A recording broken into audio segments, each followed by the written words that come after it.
She smiles at you with a look so sweet, so innocent, it feels like your heart is in her hands. Her words are gentle, her touch tender, and you think she's pure, untouched by the darkness of the world. But behind that smile, behind that delicate demeanour, is a force more powerful than anything you've ever encountered. It's a trap, a web of manipulation wrapped in the guise of innocence. You believe you're the one in control, that her charm is a reflection of her goodness, but what you don't see is the psychological prison she is building around you. You don't see the subtle pull she has on you, the way she controls your emotions without ever raising her voice. Every gesture is calculated. Every word is a step toward making you fall deeper into her grip. You're not in a relationship, you're in a psychological war, and she's winning. The moment you met her, something about her felt different. She didn't push, didn't demand, didn't show any of the harshness you were used to seeing in the world. She was soft, like a rose, delicate, pure. The thing is, she wasn't innocent. She was dangerous. The mask of innocence she wore was a tool, a weapon meant to disarm you, to make you believe she was harmless, sweet, and even vulnerable. The illusion of innocence is one of the most powerful psychological strategies in the female arsenal. It's an evolutionary honed weapon. It bypasses your logical brain, the part of you that can see red flags, and speaks directly to your limbic system. It triggers your ancient masculine instinct to protect and provide. You see this innocent creature, and your programming screams, "I must save her." This is the betaization process beginning. She plays the victim, the helpless soul who just needs someone strong to protect her. But that's the game. That's the trap. By presenting herself as fragile and pure, she creates a perception in your mind that she needs you, that she's innocent and needs to be saved. This makes you feel like the hero, like you're in control, but you're not. You're being controlled. The power of perception is everything in this manipulation. You see her as an angel, someone who would never hurt you or deceive you, and that's exactly what makes it so dangerous. This creates a state of cognitive dissonance. When her actions don't match her innocent mask, your brain fights itself. You'll make excuses for her. She didn't mean it that way. She's just stressed. She's too sweet to be manipulative. You'll choose to believe the illusion over the reality. Her behaviour, her charm, all designed to make you think she's innocent, leaves you blind to the fact that she's slowly pulling the strings, making you chase her approval and attention. This isn't a conscious plan on her part. It's instinct. It's a survival strategy that has worked for centuries. She has learned that direct aggression doesn't work, but covert vulnerability is a key that unlocks a man's resources, his time, and his very soul. Every story she tells, every situation she describes is wrapped in the perfect dose of tragedy. The woman who plays the victim knows exactly how to pull at your heartstrings. She presents herself as someone who has been wronged, someone who deserves to be protected, loved, and cared for. She becomes your emotional anchor. You think, she needs me, she's fragile. But this isn't about vulnerability, it's about control. By constantly positioning herself as the victim, she creates an emotional debt in you. This is a covert contract. The unspoken agreement is that you are her emotional janitor. Your job is to fix her, to heal her, to absorb her negativity. And because you are the strong one, you're never allowed to have a bad day. You're never allowed to be weak. Your needs are irrelevant. I had a client, a successful executive, who fell for this. His girlfriend had a tragic backstory for everything. Her exes were abusive, her boss was unfair, her friends betrayed her. For a year, he dedicated himself to saving her. He paid her bills, he listened to her crying for hours, he isolated himself from his friends to be her 24/7 support system. The moment he had a crisis, a major problem at his company, and came to her for support, she accused him of not loving her and being emotionally unavailable. He had broken the covert contract.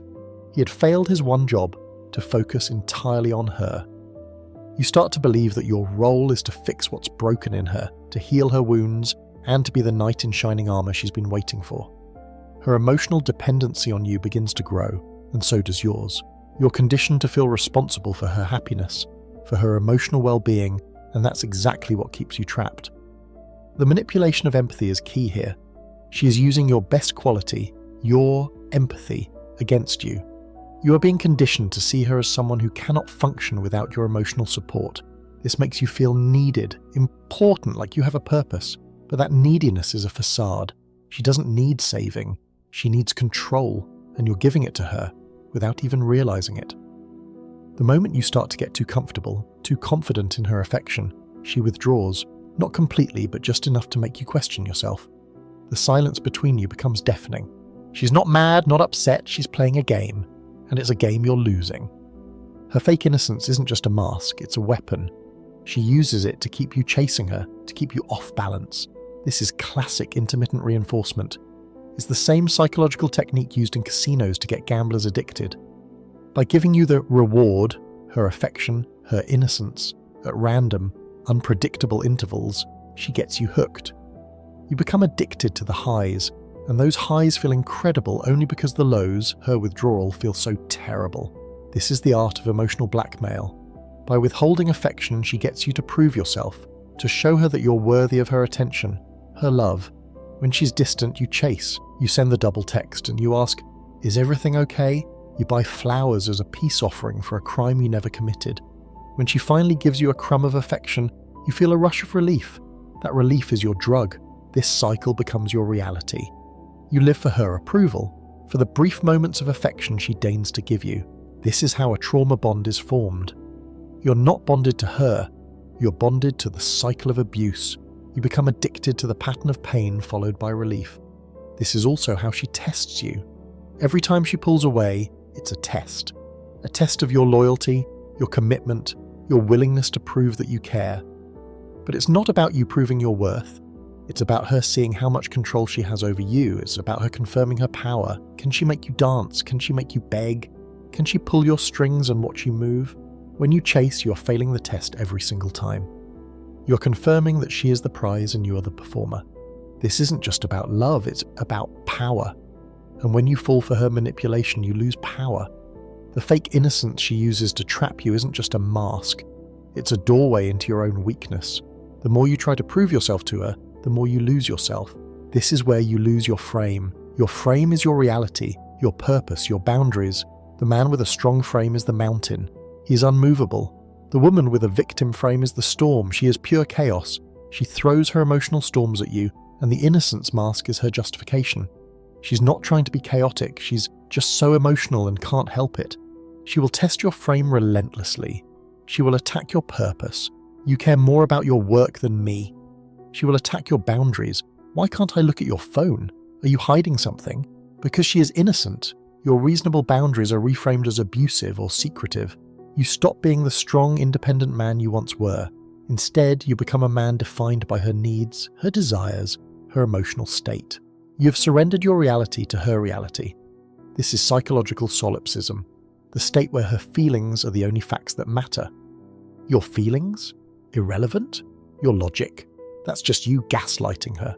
The psychological trap she sets for you is subtle, but it's effective. She gets you to believe that your worth is tied to her approval. You start to lose your sense of self. You begin to focus on her problems more than your own.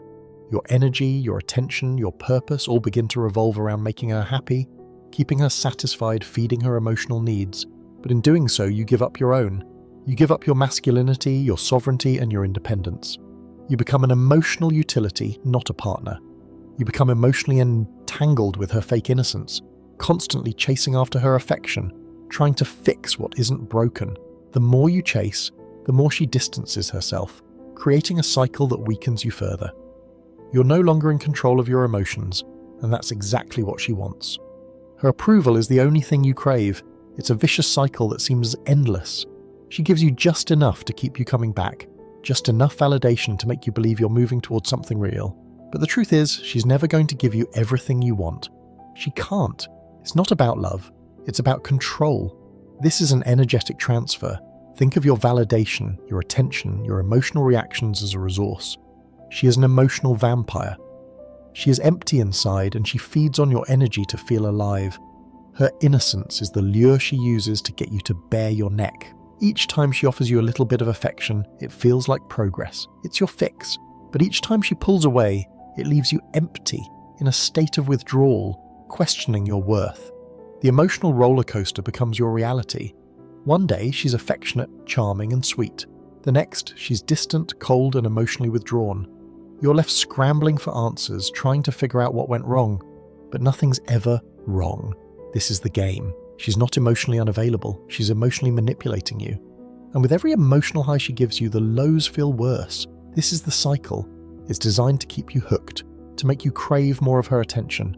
I watched a friend go through this. He was a confident, successful man. He met a woman who was the sweetest girl he'd ever met. Within 6 months, he was a wreck. He was constantly checking his phone, analysing her moods, and apologising for things he didn't do. She was feeding on his strength. She was draining him of the very qualities that attracted her to him in the first place. You believe you're working towards a real relationship, but you're not. You're just caught in a loop of manipulation. And as long as she holds the power to give and take away affection, you'll never truly be free. The only way to break free is to stop seeking her validation and start validating yourself. You must cut off her supply. The signs of manipulation are subtle, but they're always there if you know where to look. The first sign is her behaviour. It's inconsistent. This is the intermittent reinforcement we talked about. One moment she's affectionate, caring and giving. The next, she's withdrawn, distant and cold. This isn't emotional distance, it's emotional manipulation. She's testing you to see how much you'll chase. Another sign is her use of guilt. She'll make you feel like you owe her something. She'll make you feel guilty when you pull away, as if you've done something wrong by needing space. This is how she controls you, by making your boundaries feel like betrayal. Gaslighting is another powerful tool in her manipulation. If you start seeing through her act, if you question her behaviour, you seem distant, she'll make you feel like you're the one who's wrong. I'm not that distant, you're just being needy, or I can't believe you'd accuse me of that, I'm just tired. She'll make you doubt your own perceptions, leaving you questioning reality. But the most subtle sign is plausible deniability. Her innocence is her shield. Every manipulative act is wrapped in an excuse. She innocently flirts with another man. He's just a friend. You're so insecure. She innocently forgets to text you back for 6 hours. My phone was dead. You're so controlling. She innocently asks you a question that is, in fact, a covert shit test. She'll ask, Do you really love me? With wide, innocent eyes. This isn't a question. It's a test. She's not looking for love, she's looking for your reaction. Do you get flustered? Do you overcompensate? Do you start performing to prove your love? Or do you hold your frame, look at her calmly and say, I'm here, aren't I? The man who fails the test by performing is the man she controls. The man who passes by not reacting is the man she respects. This is your turning point. The moment you realize you've been trapped, the moment you see through her fake innocence, everything changes. You don't need her to validate you, to make you feel worthy or to give your life purpose. You are the prize. And once you stop seeking her approval, you regain control. Masculine sovereignty is about regaining control of your own life, your own emotions, and your own purpose. It's about stopping the chase and starting to lead your own life. This is the enlightened path. This is true stoicism. It's not about being cold, it's about being unshakable. Your internal peace is your new fortress. When you stop chasing her validation, you stop feeding into her manipulation. You cut off her supply. You become emotionally independent, and you take back your power. This is the abundance mindset. It's the core belief that you are enough and that your options are many. You don't need her specifically because you have yourself. And when you stop needing her, she will, paradoxically, start needing you. Women are drawn to a man who has a purpose greater than her. The beta man makes the woman his purpose. The alpha man, the man with frame, makes his mission his purpose, and he invites her to come along. Your value doesn't come from her approval, it comes from within. And once you realize that, once you stop letting her emotional games dictate your self-worth, you begin to attract women who see you for who you truly are, not as a pawn to manipulate, but as a man who knows his worth. Masculine empowerment is about knowing your own value, setting your boundaries, and no longer being emotionally dependent on anyone, especially a woman who plays these games. When you take control of your emotions in your life, you can't be manipulated.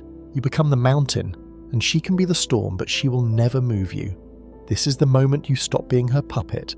You've let her play with your emotions long enough, and now it's time to flip the script. No more chasing, no more pretending that her manipulative games are anything less than toxic. You don't need her to feel whole, and you sure as hell don't need to fix her. What you need is to stand tall, step into your power, and take charge of your own life. Her fake innocence may have tricked you once, but you're no longer the man who falls for it. You see through her facade now. You recognize the emotional manipulation, the calculated gestures meant to keep you under her control. The moment you stop chasing her approval is the moment she starts to chase you. How do you do this? You amplify and mirror. When she withdraws and acts cold, you do not chase, you get busier. You get happier. You go to the gym. You meet your friends. You focus on your work. You become more scarce than she is. This will drive her insane. She is used to pulling away and having you chase. When she pulls away and you vanish, her entire control system short-circuits. You're no longer playing her game. You're setting the rules. And here's the truth. Real power isn't about submitting to her whims. It's about asserting your boundaries, respecting your time, and owning your worth. She wants a man who leads, who knows his value, who isn't afraid to walk away. When she sends you a shit test, you see it, you smile, and you pass it by, not engaging. If she wants you, she has to prove she's worthy of your time, your energy, your focus. You're the prize. You're the man who holds the cards, who isn't afraid to say no, to walk away when the game isn't worth playing. The more you step into this power, the more she'll realize that you're not just another man she can manipulate. You're the man every woman wants, and that's not a role she gets to control. You are no longer the provider of validation. You are the selector of true value. You've learned the truth. No longer will you fall victim to her manipulation, to the games she plays with your emotions and desires. You now understand that your worth is not for her to decide. You decide. You are the master of your own life, your own attraction, and your own emotions. You've learned to control your frame, to never chase what doesn't chase you, and to stand in your power.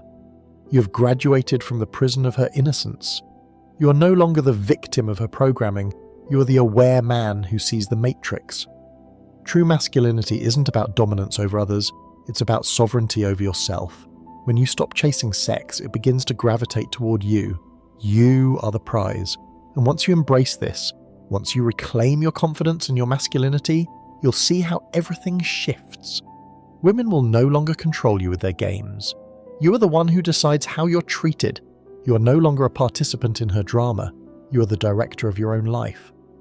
The innocent act only works on men. Show quoted text.